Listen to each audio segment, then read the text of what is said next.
All right. I don't know what day it is, but whatever day of practice, you see it's Thursday. Yeah.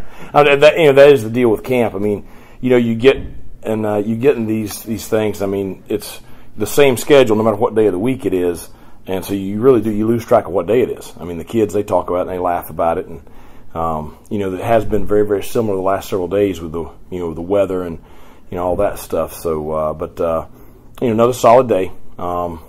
Maybe not quite what I wanted today, but I can't say I didn't expect it a little bit. Had a really, really physical practice yesterday. Yesterday was, one of the better practices, not the best practice I've had since we've been here, as far as the way they competed, the way we executed. The physicality was very, very high. So we did back off of them a little bit today to try to get ready for Saturday. And I told them, I said, what you showed yesterday was, hey, we got a chance to be a really good football team. Now it's, the stuff that we got to control, because it comes down to the execution. It comes down to the discipline. It comes down to, not making those big mistakes or those small mistakes. Those are the factors we've got to continue to iron out as we push towards, the scrimmage Saturday and as we push towards our opener. On a day like today, I guess, how do you focus on the mental stuff? Maybe if you're not in full pads, is it just seeing how guys respond to certain things, or what? Well, if you have an old team, you don't have to worry about it, because the old guys, they understand. When you have a team that maybe isn't quite as mature, those are the ones that you really got to, we've got to do a better job, coaching staff, because we got to help them through this. And then, they've got to have some kind of ownership themselves. And that's what we talked about after practice is, okay, I can just line them up and run the piss out of them after practice. I can do that. Okay, that kind of defeats the purpose of what I was trying to accomplish today.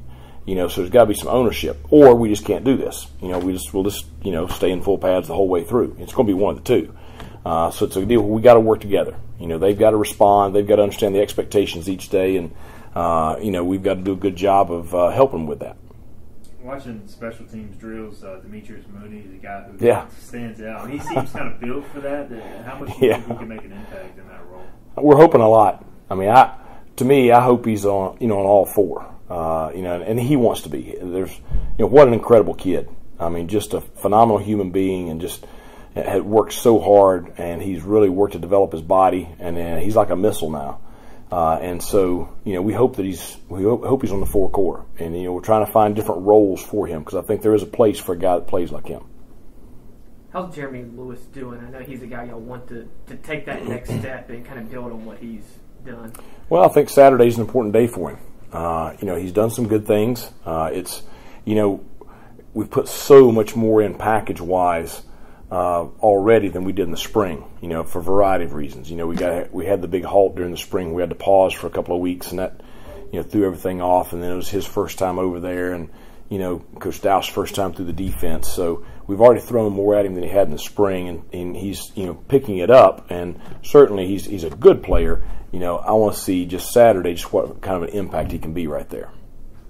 Ideally, on Saturday, how much do you work Holton versus maybe the other quarterbacks? I know you want to get him some work. Well, it's one of those things that we know what Holton can do, and he's had a very good camp.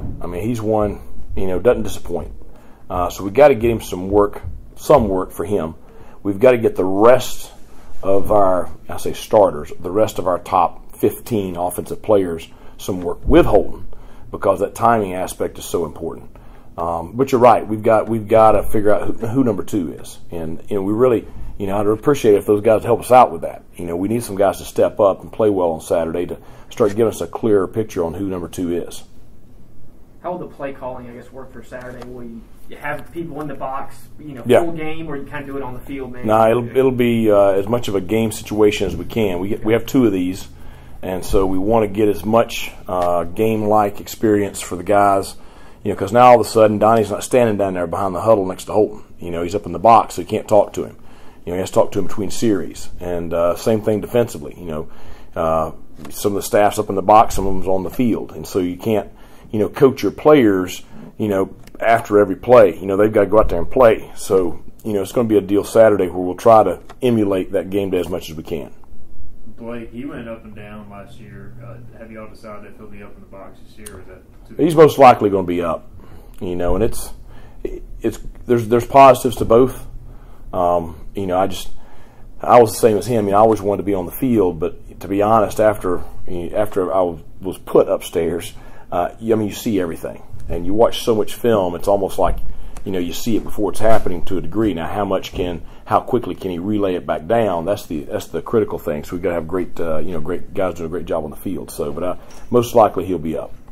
We talked about those young D linemen. I mean, outside of D'Angelo and Elijah Moore, especially on the inside, like, what is going to separate that group as far as, hey, these 2 or 3 guys, they can help us on game day versus maybe these guys aren't ready? I think probably consistency.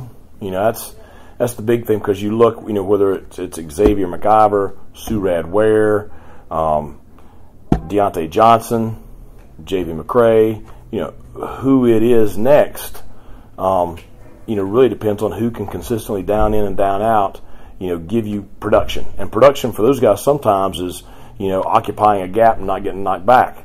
You know, sometimes it is beating a block and making a play in the backfield. It depends on what the other team is doing. But consistency is the big thing, because, you know, young kids really struggle with that. And we went through a lot of that last year with them, so they do have a lot of experience. Going back to yesterday, I guess real quick, since we weren't here, what stood out about, you know, what aspects made it such a good day for y'all? Just the physicality up front in the box was the best I've seen since I've been here. I mean, O-line, D-line, linebackers, backs, it was just really outstanding. And then, you know, you branch off that. I just thought that there was just a really good energy during our competition segment, so I thought it carried over into team. And you had some guys that, you know, stepped up and made some plays. I mean, CJ had several big plays yesterday that, you know, I want to see him continue to make consistently. But I just thought, you know, just up front, the execution and the physicality was just really, really strong yesterday. Where are you at? I guess we hadn't asked a whole lot about App State in week 1 yet. Are you there at all yet, or no? I mean, you know, we spent a lot of time this summer preparing for them, and certainly there's some similarities that you know, between them and us. So you're getting some of that out of this right now, but really we're just focusing on us right now. You know, trying to develop our guys, get our playbook, you know, installed solidly, get everybody on the same page, that kind of stuff. You know, about 2 weeks out, you know, we'll start really turning our attention solely towards App State.